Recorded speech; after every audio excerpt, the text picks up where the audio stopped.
Hey there, Bearcats, and welcome to Scheduling 101.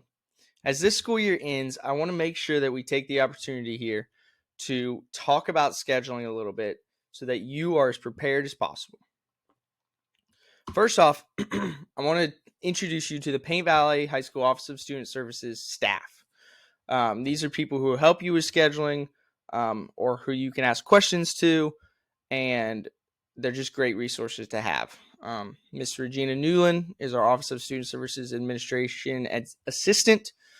She can help with transcripts and those types of things, and then also can answer a bunch of different questions you have. Regina's a great resource for us and for you, so please make sure you take advantage of her presence here. Next up, Miss Salamoni. She's our College and Career Readiness Coordinator. Seniors, you will become very familiar with Miss Salamoni if you have not yet. You are going to be working with her a lot on just different college and career stuff, from applying to scholarships to job applications and just whatever you need. Then there's me, Mr. Pulliam. I'm the high school counselor. I'm the one who makes your schedule. I'm the one who puts the master schedule together. And then I'm the one who makes sure that you have everything you need class-wise to graduate high school. And then in the middle school, there's also Missy. She's the family engagement liaison or the social worker. I accidentally left my email on there, but it's actually not that at all. So I apologize for that contact information issue. But if you have questions, she can be there to help. And she can get a hold of me really quickly too. So that is our Office of Student Services staff. Now I just want to take this quick moment just to tell you guys a little bit about what the Office of Student Services does, especially for you freshmen coming over who I haven't had a chance to really get to know great yet. I just want you guys to know that the Office of Student Services is here to help with your social emotional needs, which everyone struggles with at times. There's not a single person or single student who doesn't have social emotional needs that or issues that they're going through at some point in their lives, okay? Everybody has junk they're dealing with, and sometimes you just need to talk about it. And the Office of Student Services is here for that. There's also academic needs that we can help you with, like transitioning to high school and beyond.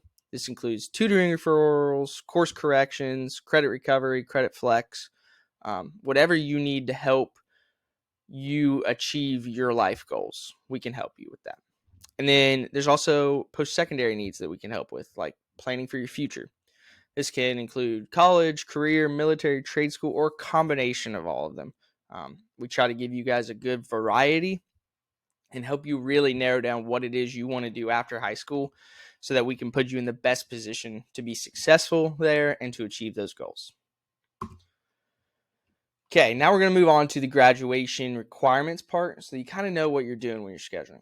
So in order to graduate high school, you have to have 4 credits of English, which equals an English class a year, 4 credits of math, which equals a math class a year, 3 credits of science, 1 being physical science, 1 being biology, and 1 being advanced science like chemistry, anatomy, nutrition, robotics, 3D print, one of those options. 3 credits of social studies, 1 being U.S. history, 1 being U.S. government, and 1 being world history. A half credit of PE, which most of you should already have coming up with you from middle school. Half credit, or I should say a half credit of health that most of you have coming up. And then a half credit of PE, a half credit of financial literacy, which will be completed during your senior year, in conjunction with your half credit of senior seminar that you will also be completing during your senior year, and then 1 credit of fine arts. So Art 1 is the one that everyone starts out with, and then at least 4 elective credits to get us to a total of 21 total credits throughout your high school career. The course study guide that I have a link to here and that your teachers currently have a copy of and can also be found on the Office of Student Services website, which is pvstudentservices.org. We'll also have the graduation pathway requirements listed in it. You can also see me for more information if you have any specific questions about it.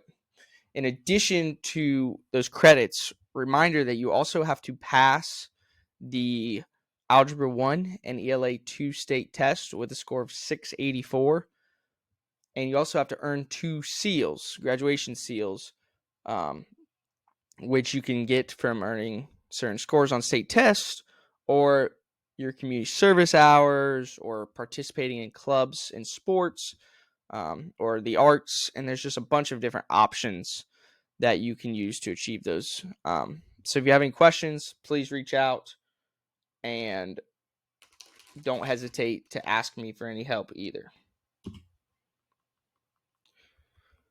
The next thing that I want to talk about is the academic honors diploma. If you are interested in an honors diploma, those requirements are a little different than your traditional graduation requirements. You have to have 4 credits of every core subject, including English, math, science, and social studies. You also have to have 3 credits of a foreign language, or if you take 2 foreign languages, which is not common here since we only offer Spanish, you have to have 2 credits in each of those languages studied. You also have to have a fine art credit and then have a GPA of 3.5 or higher, or an ACT score of 27 or higher, and an SAT score of 1280 or higher. You have to meet 7 of the 8 requirements. Okay. So there's also additional honors diplomas like career tech, STEM, arts honors, social science, and civic engagement honors diplomas. And you can go to this website here, which is just the Ohio State education website, to learn more about those different honors diploma options. In addition, I want you guys to know that if you participate in 2 full seasons of marching band, an athletic program, or cheerleading, you can receive a PE waiver for your PE class requirement, so you don't have to take that half a credit. In addition, I also want you guys to remember that sorry, I was flipping ahead. I didn't know if I had this written down or not. But when it comes to a PE class, make sure you're aware that a PE class is only worth half a credit for the entire year.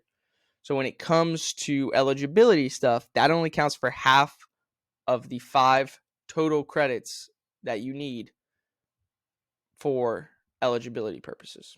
And I'll kind of go over that here again in a little bit. In regard to scheduling for this year, there's the 2023-2024 course study guide. It lists all available classes and what each class entails, including each class's prerequisites. That is available on the Office of Student Services website, pvstudentservices.org, under Scheduling 101, and your teachers also have a copy. Additionally, at the end of this course study guide, it explains how to use the letter that you receive with your login information and how to log in and actually complete your course request. Additionally, seniors, just be aware that late arrival is an option for you. This must be approved by principal, and a late arrival is only for first period. Students must arrive by 8:50 a.m., and you have to do this consistently and not be later than 8:50 a.m. too much, or we have the right to take this late arrival option away. Okay. Finally, your teacher is going to hand out some letters that have login information.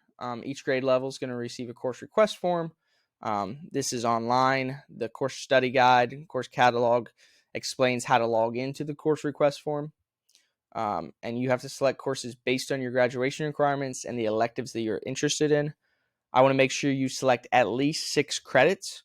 In order to be a full-time student, you have to be enrolled in 5. In order to be eligible for sports, you have to be enrolled in 5 full credit classes. So if you have 2 gym classes, just be aware that those only count as half a credit each. So that would mean that they only count as 1 credit whole, which does make eligibility a little tricky. And we just want to make sure that you're aware that if you only take 5 full credits and you fail a class, that would make you ineligible. There's no wiggle room there if you're only in 5 full credits. So I highly suggest taking 6 full credits or 7 full credits if you're an athlete, okay?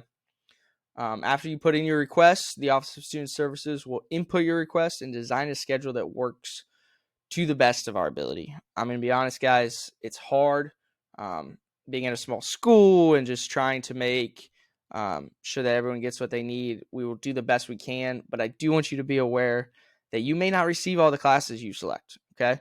It's hard, and if you don't receive it, it just is what it is, okay? So some possible reasons for this could include that the class is full, that there are scheduling conflicts, or that you do not meet the prerequisites. Okay, so just want to make sure you guys are aware of that. This is due by Friday, May 19th. The course request forms will be available starting Tuesday, May 9th, and will be available till Friday, May 19th. If you do not complete it by May 19th, then your class schedule will be determined by myself in order to give you the necessary graduation requirements. So just be aware, if you don't do this, I'm just going to put you in some classes, and you probably won't like that. So I highly suggest you do that. At this time, if you guys have any questions, feel free to ask your teachers. They have the course guidebook, and they can walk you through any of the questions you have, or they can give me a call, and I'll run down. But if not, go ahead and get out your Chromebooks and go ahead and log in to the course request guide and get those course requests in. Thanks, guys.